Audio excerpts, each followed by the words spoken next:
오늘 설교 제목은 내 소원대로 되리라. 여러분, 우리가 간절히 기도했는데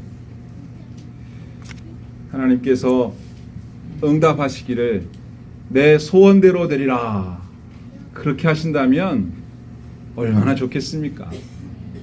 네가 원하는 대로 그렇게 다 해주겠다고 응답하신다면 뭐 더할 나위 없죠. 우리가 성경을 이렇게 읽어보다 보면 기도하고 응답받은 사람들 이야기가 이제 많이 나오잖아요.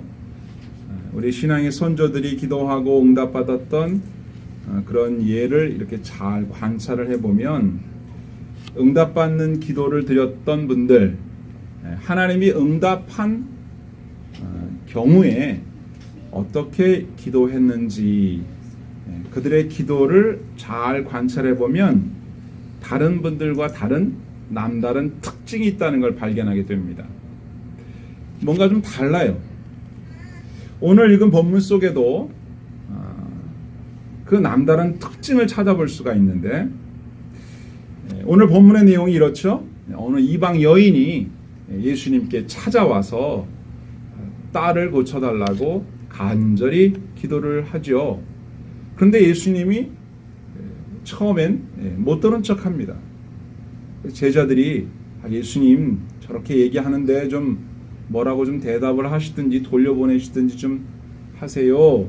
그랬더니 그때에도 여인에게는 말씀 않고 제자들에게 나는 잃어버린 양들을 위해서 왔지, 이스라엘의 잃어버린 양들을 위해서 왔지 다른 데로 보냄받은 게 아니다. 이렇게 또 얘기를 하세요. 그 말을 옆에서 이제 들었겠죠, 여인이. 그럼 안 도와주겠다는 얘기냐, 이 얘기는요. 왜냐하면 이분은 여자분이 이방 여자니까.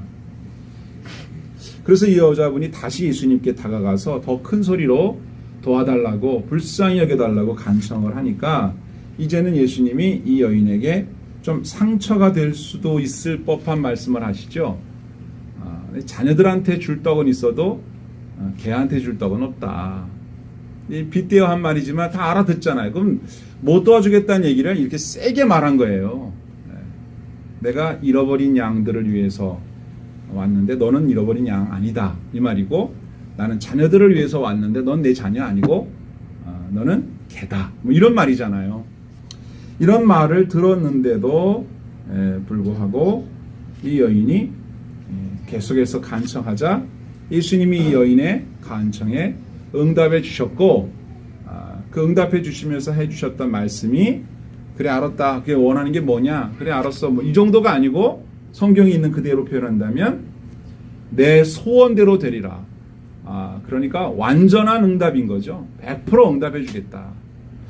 자, 그러면 이 여인이 기도했던 태도나 예수님이 말씀하시는 그 대화의 과정을 잘 살펴보면, 면밀히 살펴보면 우리도 주님은 같은 분이니까 이런 패턴으로 기도하면 응답받을 수 있다라고 하는 소망을 갖게 되죠. 그래서 이제 그 내용을 자세히 보려고 하는 건데, 이 여인이 응답받은 기도의 비결 뭘까? 첫째는 이 여인은 예수님이 누군지 분명히 알고 있었어요. 예수님이 누군지 분명히 알고 기도했다, 그 말이죠. 자, 본문 22절 하반절에 보면은 주 다윗의 자손이여 그랬죠? 나를 불쌍히 여기소서. 예수님을 향하여 뭐라고 불렀냐면 주 다윗의 자손이여 이렇게 불렀단 말이에요. 여러분, 다윗의 자손이라는 이 호칭은 유대인들이 그토록 대망하는 메시아의 대명사예요. 메시아의 대명사, 다윗의 자손. 그래서 유대인들은 누군가에게 다윗의 자손이라고 불렀다면 그건 메시아라는 뜻이거든요. 근데 이분은 이방인이잖아요. 이방인인데 어떻게 이런 이야기를 알았을까? 소문을 통하여 들었겠죠. 저 예수님이란 분은 메시아래, 다윗의 자손이래, 그 양반은 보통 분이 아니래, 이런 소식을 들었기 때문에 이 여인이 예수님 앞으로 달려온 거죠. 왜냐하면 자신의 딸이 문제가 있었는데 바로 귀신에 눌려 있단 말이에요. 이 문제는 어떻게 해결할 수 있는 길이 없어요. 그런데 소문에 듣기로 메시아가 오시면 어떤 일이 일어난다? 메시아가 오시면 눈먼 자는 다시 보게 하고, 눈먼 자는 다시 보게 하고, 눌린 자는 자유롭게 한다. 그랬다는 거예요. 그래서 여러분 누가복음 4장에 보면 예수님이 성전에 회당에 들어가셔서 성경을 읽으시려고 할 때 구약 성경 이사야 61장을 딱 펴서 읽으시는 대목이 누가복음 4장 17절에 나오거든요. 한번 읽어볼까요? 선지자 이사야의 글을 드리거늘 책을 펴서 이렇게 기록된 데를 찾으시니 곧 주의 성령이 내게 임하셨으니 이는 가난한 자에게 복음을 전하게 하시려고 내게 기름을 부으시고 나를 보내사 포로된 자에게 자유를 눈먼 자에게 다시 보게 함을 전파하며 눌린 자를 자유롭게 하고 주의 은혜의 해를 전파하게 하려 하심이라 하였더라. 아멘. 그러니까 예수님 자신이 메시아인데 메시아가 오면 이런 일을 할 텐데 그 중에 다른 건 다 모르겠고 이 여인의 마음속에 탁 걸린 게 뭐예요? 눌린 자를 자유롭게 한다. 다시 말해서 귀신에게 눌려있는 딸을 자유롭게 할 수 있는 분이 바로 이분이라는 사실을 알았던 거죠. 그래서 예수님께 와서 이렇게 간청을 하는 거예요. 누구라도 예수님이 메시아다, 능력 있는 메시아라고 믿었다면 그분의 메시아적인 능력에 합당한 기도를 드리겠죠. 다윗의 자손이신 예수님이야말로 우리 딸을 고칠 수 있는 분이라는 믿음이 생긴 거예요. 예수가 메시아가 아니라면 그건 모르는 얘기겠지만 예수님이 메시아라면 그분은 충분히 고칠 수 있다고 확신하게 된 거죠. 그런데 그 예수님이 바로 자신의 앞에 있는 거예요. 자, 이게 대단히 중요한데 우리가 늘 예수님의 이름으로 기도하지만 예수님이 도대체 누굽니까? 예수가 누구예요? 예수가 누구냐? 예수가 누구인지를 아는 만큼 기도하게 돼 있어요. 예수님은 하나님의 아들이시다. 예수님은 메시아시다. 죽은 자를 다시 살리신다. 예수님은 이런 분이시다. 아는 것만큼 기도가 되는 거예요. 뭐 혹시 가능하실지 모르겠지만 이런 부탁 드려도 될는지 모르겠네. 예수님에 대해서 잘 모르면, 그분의 능력에 대해서 잘 모르면 할 수 있거든 우리 아이를 고쳐주세요. 뭐 이러니까 예수님 뭐라고 하세요? 할 수 있거든이 무슨 말이냐. 믿는 자에겐 능치 못함이 없다. 그러니까 예수님에 대해서 모르는 거예요. 어떤 일을 하실 수 있는지, 어디까지 해 주실 수 있는지를 모르는 거죠. 상대방의 능력을 모르면 그래 뭐가 필요한데 얼마가 필요한데 얘기해봐. 그럼 그 사람이 얼마까지 해줄 수 있는데요. 모른단 말이에요. 네. 그 예전에 영화의 한 대목 있죠. 그 유명한 남자 배우가 얼마면 돼 그러잖아요. 얼마면 되냐 이거야. 얼마면. 그럼 얼마만큼 줄 수 있는데요. 상대방에 대해서 모르면 얼마를 달랄지를 모르는 거죠. 근데 상대방이 무궁무진한 능력을 가지고 있다. 그러면 더 많이 불러도 되는 거예요. 더 큰 거를 달라고 해도 되는 거예요. 그런데 우리의 마음속에 예수님에 대한 믿음이 얼만큼, 예수님에 대한 지식이 얼만큼이냐에 따라서 기도의 크기가 달라지는 거죠. 여러분 만약에 이분처럼 예수님이 메시아고 모든 것을 다 하실 수 있는 전능하신 예수님이라는 사실을 안다면, 믿는다면 우리의 기도가 달라지지 않겠어요? 여러분 기도하면 주시겠다고, 구하라 그러면 주실 것이다, 찾으라 찾을 것이다, 두드리면 열릴 것이다, 내 이름으로 무엇이든지 구하면 준다 약속했고, 우리가 말한 게 아니라 예수님이 먼저 우리 보고 구하라 준다고 하셨으면 구하면 되는데 사람들이 생각보다 많이 기도를 잘 안 합니다. 왜일까요? 이유가 뭘까요? 예수님이 내 문제를 해결해 줄 거라고 생각하지 못하는 거죠. 정말로 해결해 줄 거라고 확신한다면 왜 말을 안 하겠어요? 그 좋은 거를. 이게 아이러니한 거예요. 왜 이렇게 교회에서 기도를 강조하는데 사람들은 생각보다 기도를 잘 안 한단 말이에요. 이유가 뭔지 아세요? 주님에 대해서 잘 몰라서 그래요. 알아도 안 믿어요. 알아. 듣기는 들었는데 에이 그게 말이 사실 되겠어 그게? 사실상 우리는 증인이 필요해. 증인. 기도했더니 응답 되더라. 하나님이 이런 분이시더라. 이런 것까지도 해결해 주시더라. 하는 증인이 필요하다. 우리 주변에 그런 증인들이 있단 말이에요. 그들의 말을 듣고 또 믿지를 않아. 그건 그 사람 얘기지. 나한테는 상관이 없다고 생각하니까 기도를 안 하는 거예요. 여러분 안에 주님을 아는 깊이와 넓이가 또 주님의 능력에 대한 믿음이 커지기를 바랍니다. 그렇게 되어야 여러분들의 기도가 달라지는 거예요. 도대체 여러분이 믿고 있는 예수님은 어떤 분이십니까? 어느 정도 능력이 있는 분이고 또 그 큰 능력을 가진 분과 여러분은 도대체 어떤 관계입니까? 여러분이 얘기하면 귀 기울여 들으시나요? 그 정도로 친밀하십니까? 내가 그분이 훌륭한 분이라는 얘기는 들어 알고 있지만 뭐 딴 사람 얘기는 들어줄지 몰라도 내 얘기는 안 들어줄 것 같아. 내가 지은 죄가 많아가지고 내지는 그분하고 나하고는 이렇게 뭐 몇 번 말 섞어본 적이 없어가지고 부탁하면 들어주겠어? 여러분 사람도 그래요. 능력 있는 사람 주변에 있지만 그 사람이 나를 모르는데 나를 도와줄 리가 없잖아요. 그런데 친밀한 사람이 있으면 가서 부탁을 한단 말이죠. 그런데 친밀한 사람인데 부탁을 하는데 그 사람이 능력이 없으면 또 그것도 고만이야. 안타깝다. 내가 도와주고 싶은데 능력이 없다. 이것도 고만이에요. 그런데 능력이 있는 분을 아는데 그분과 나하고 별로 그렇게 중요한 사이가 아니야. 친한 사이가 아니야. 그럼 또 그 혜택을 못 누리는 거예요. 중요한 게 뭡니까? 예수님이 누군지를 잘 알고 그분과 가깝게 친밀하게 지내는 이것이 중요해요. 그러면 누구나 다 기도하겠죠. 우리 힘으로 다 알아서 살 수 있으면 이런 설교가 필요가 없습니다. 그런데 우리의 인생이 우리 힘만 가지고 살 수가 없단 말이에요. 그러면 먼저 여러분이 해야 할 일이 뭡니까? 예수님에 대해서 자세히 알아가셔야 돼요.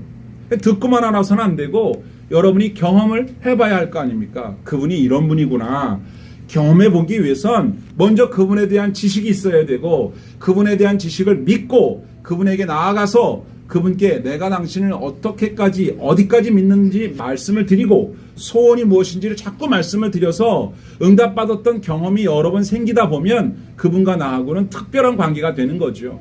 내 사정을 알아주는 분, 내가 기도하면 들어주는 분, 특별한 관계가 되는 거예요. 이런 사람을 가리켜 뭐라고 얘기하냐면 경건한 사람이다. 믿음의 사람이다. 그런다 그 말이에요.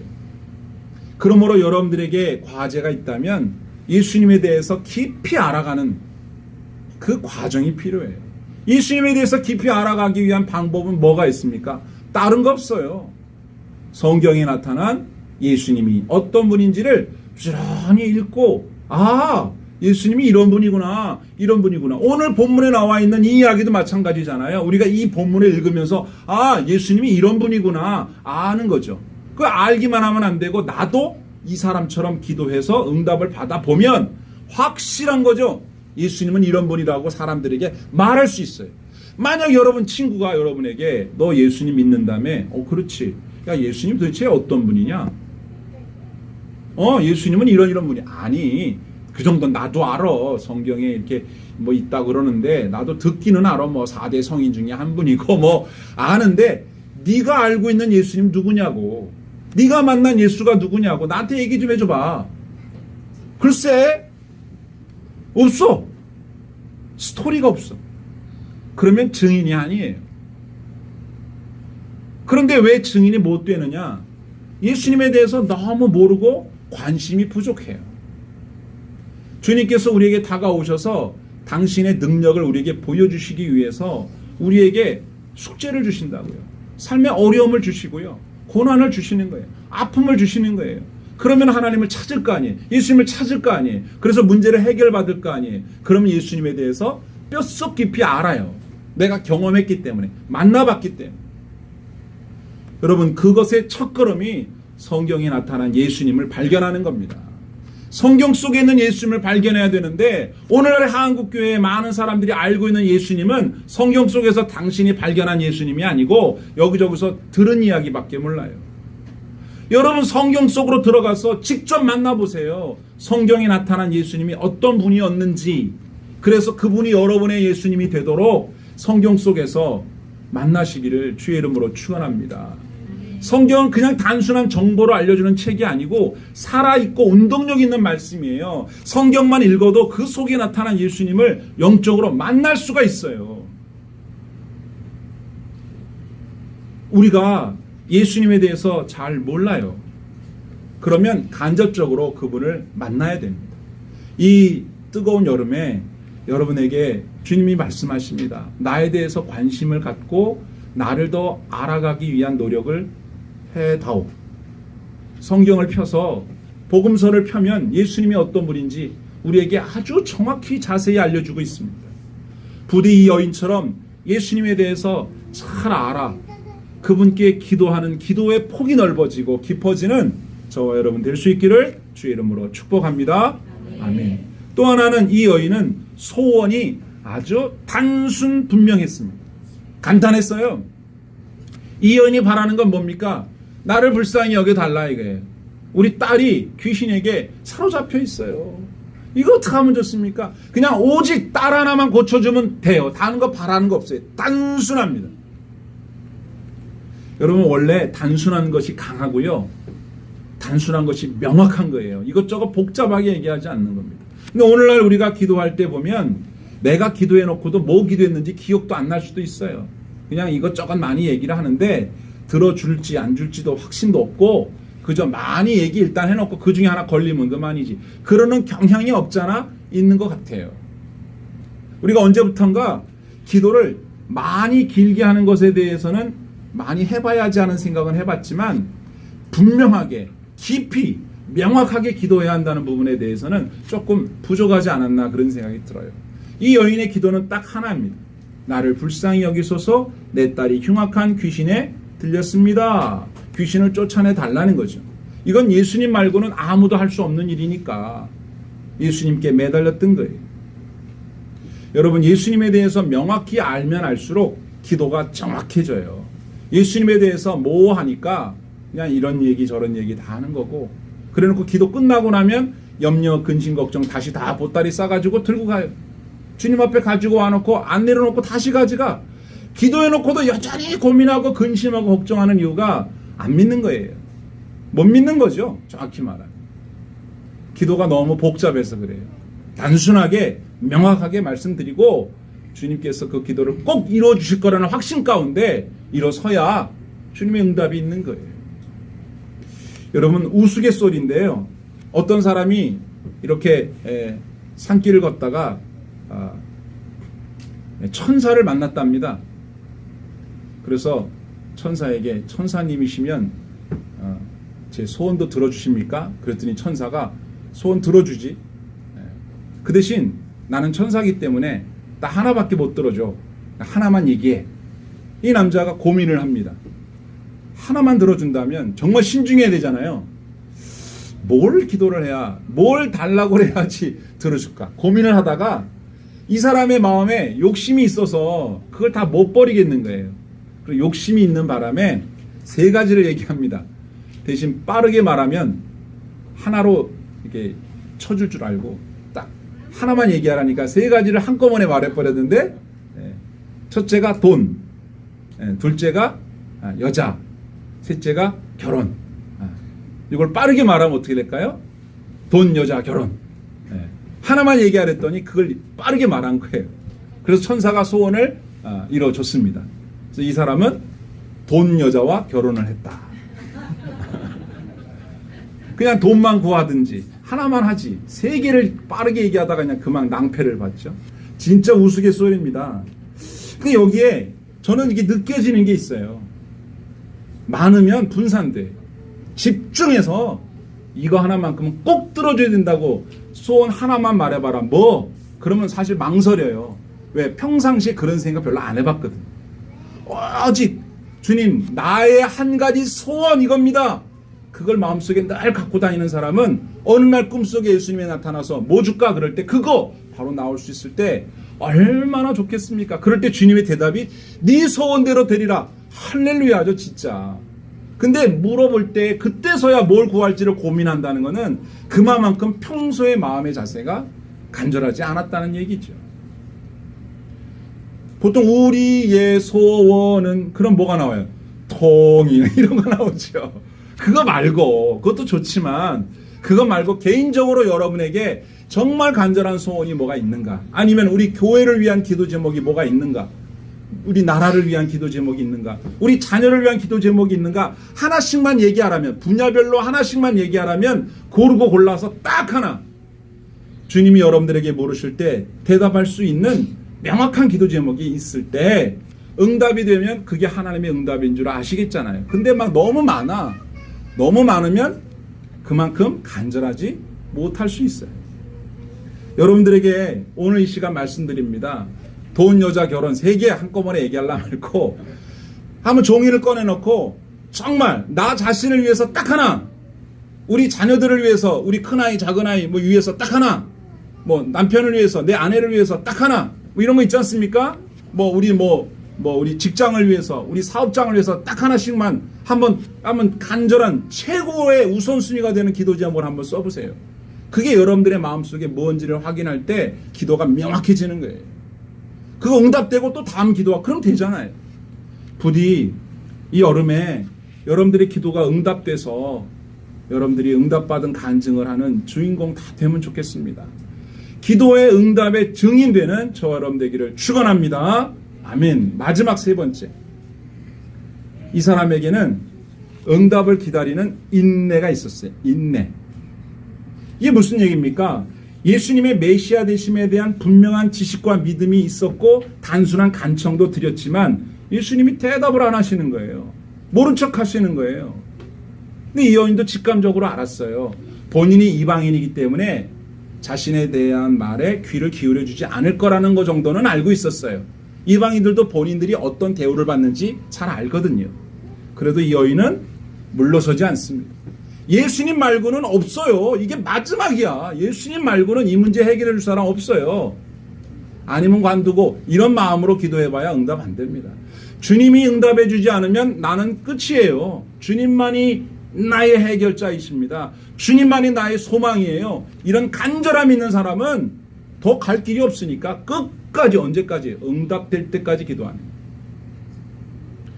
뭐 이야기 중에 인디언들이 기우제를 지내면 반드시 비가 온다는 그런 이야기가 있어요. 왜 그런 줄 아십니까? 미국의 인디언들은요, 기도만 하면 비가 와요. 왜? 비 올 때까지 기도하거든. 그러니까 백발백중이에요. 그 사람들은. 자고로 기도라 하면 우리 힘으로 안 되기 때문에 하는 거 아닙니까? 그러면 예수님께 말씀드렸을 때에 예수님이 즉시 응답하지 않는다 할지라도 될 때까지 해야죠. 근데 만약에 기도하다 포기한다는 얘기는 안 돼도 그만인 얘기지, 그거는. 그렇잖아요. 하다가 안 되면 그만인 얘기 같으면 벌써 아까 얘기했던 그 단순 명료한 기도 제목에서 후순위를 밀리는 거죠. 근데 이 여인에게 있어서는 다른 거 다 필요 없어요. 무슨 대가를 치르더라도 내 딸을 고쳐야겠다라고 하는 간절한 열망이 있었기 때문에 예수님이 뭐 이방인들은 뭐 개다, 뭐 잃어버린 양 외한테는 갈 마음이 없다, 자녀에게 줄 떡을 내가 걔한테 줄 수 있겠냐, 이런 얘기를 한다 하더라도 이는 꿈쩍 않는 거예요. 그리고 이 여인이 말을 하기를 뭐라고 합니까? 여러분 본문에 보시면은 27절에 여자가 이르되 주여 올소이다마는 개들도 제 주인의 상에서 떨어지는 부스러기를 먹나이다. 그러니까 내가 원하는 거는 자녀까지도 원치 않아요. 온전한 것도 원치 않아요. 그러나 주인이 주는 그 음식에 부스러기를 강아지들, 개들도 먹지 않습니까? 그래도 그거라도 좋다 이거예요. 나는 당신이 주시는 거라면 똑바로 상에 앉아서 얻어먹는 거 아니어도 좋으니까, 부스러기라도 좋으니까 당신이 주시는 거라면, 즉 예수께서 주시는 부스러기 은혜라도 그건 나에게는 어마어마한 것이다 라고 믿는 거죠. 이렇게 얘기를 하는 거예요. 여러분 이게 얼마나 대단한 얘기인 줄 아십니까? 이렇게 얘기했더니 예수님이 대답을 하시는데 이게 재밌어요. 오늘 본문에서는 여자여 내 믿음이 크도다 이렇게만 되어 있지만 마가복음 7장 28절에서는 이렇게 얘기가 되어 있습니다. 29절을 제가 읽어드릴게요. 예수께서 이르시되 이 말을 하였으니 돌아가라. 이 말을 하였으니 무슨 말을 한 거예요? 이 여인이 주여 올소이다마는 개들도 주인의 상에서 떨어지는 거 먹지 않아요 라고 했던 이 말을 오늘 본문에서 예수님은 뭐라고 받아들였느냐? 믿음이 크도다. 그걸 믿음의 말로 봤다 이거예요. 그러니까 물러서지 않고 끝끝내 이 여인이 인내할 수 있었던 것은 이 여인의 성격이 좀 끈질겨서가 아니고, 그렇다고 자녀를 위한 간절한 열망 때문도 아니에요. 왜냐하면 우리 주변에 여러분 생각해 보세요. 자녀를 사랑하지 않는 부모가 누가 있겠어요? 자녀는 너무너무 사랑하지만 이 여인처럼 그 자녀를 위해서 어떤 수모도 겪어가면서까지라도 끈질기게 끝까지 기도하는 부모는 많지 않아요. 다시요. 자녀를 사랑하는 부모는 많지만 그 사랑하는 자녀를 위해서 끈질기게 기도하며 어떠한 역경도 이겨가면서라도 자녀를 위해서라면 기도하는 부모는 많지 않다 이 말이에요. 왜 그럴까요? 그 부모의 사랑이 부족해서가 아니에요. 부모의 사랑을 뛰어넘는 예수님의 능력에 대한, 예수님의 은혜에 대한 믿음이 있을 때만 기도가 가능한 거예요. 그래서 기도는 깡다구로 하는 게 아닙니다. 기도는 믿음으로 하는 거예요. 그래서 기도를 못하고 안 한다는 얘기는 뭐냐면 우리의 기도를 들으시는 예수님께 대한 믿음이 부족해서 그래요. 사정이 급하지 않아서가 아니에요. 기도를 않는 거 보니까 견딜만 하는구만. 그게 아니에요. 정말 어려워요. 끝까지 갔어요. 기도하지 않으면 안 되는 상황인데도 불구하고 기도를 못 합니다. 문제는 그 사람의 상황을 잘 파악하지 못해서 지금 내가 얼마나 어려운지를 몰라서가 아니에요. 정말 어려운 상황인 거, 정말 하나님의 은혜가 아니면 안 되는 상황인 거는 알지만 믿음이 부족하면 기도를 못 해요. 우리가 간구해야 할 기도의 제목이 얼마나 많습니까? 그런데 그 기도 제목이 내 소원대로 되리라, 응답만 된다면 얼마나 좋겠어요. 오늘 주님이 우리에게 기도 응답의 비결을 말씀해 주는 거예요. 뭐가 필요하다? 믿음이 필요하다. 믿음이 인내를 낳는 거예요. 믿음이 오래 참는 거예요. 그래서 성령의 열매 중에 뭐가 있습니까? 오래 참음의 열매가 있는 거예요. 한번 따라하겠습니다. 믿음은 오래 참게 합니다. 믿음은 인내하게 합니다. 이 여인이 인내할 수 있었던 비결은 믿음이라. 자, 이제 정리해 봅시다. 이 여인이 응답받을 수 있었던 세 가지 비밀. 첫 번째, 예수님이 어떤 분인지 분명히 알았다. 소문을 듣고 알았다면, 이방인이니까 이분은 성경을 모르잖아요. 우리는 예수님을 믿는 주님의 백성이고 신자고 제자고 성경책을 가지고 있어요. 예수님에 대한 정보를 알고 있으면서도 잘 믿지 못하는 이유는 잘 모르기 때문에. 부지런히 성경 읽으시기를 바라요. 성령이 열매 맺는데 성경 읽는 건 기본이에요. 두 번째는 분명하고도 단순하면서도 최우선순위의 기도가 무엇인지를 찾아내셔서 집중적으로 기도하세요. 언제까지? 응답 될 때까지. 어떤 마음으로? 깡다구로? 아닙니다. 믿음으로. 하나님 아니면 이거 누가 해결해줘? 이건 주님 말고는 답이 없는 거예요. 이거는. 그 말은 뭘 의미합니까? 꼭 들어줘야 됩니다. 꼭 들어주셔야 돼요. 그럼 언제까지 기도해야 됩니까? 꼭 들어줘야 되는 거면 될 때까지 해야죠. 하다가 포기하는 거는 안 해줘도 되는 겁니다. 주님 그렇게 생각하신다고요. 물론 우리 속을 다 아시는 주님께서는 그것도 아시겠지만 우리도 이 여인처럼 기도합시다. 그래서 응답 많이 받읍시다. 그래서 야 그런 사람이 어디 있어? 그러면 여기 있잖아. 내가 그 증인이야. 땅끝까지 이르러 내 증인이 되라고 말씀하신 뜻은 그런 거예요. 말만 한다고 되는 게 아니에요. 내가 그 증인이라니까. 내가 바로 그 예수님을 알아. 그분에게 응답을 받았어. 그분에게 기도했더니 끈질기게 기도했더니 응답해 주시더만. 내가 그 증인이야. 너도 그렇게 해봐. 정말 그렇다니까. 이런 증인 되기를 바라고 계셔요.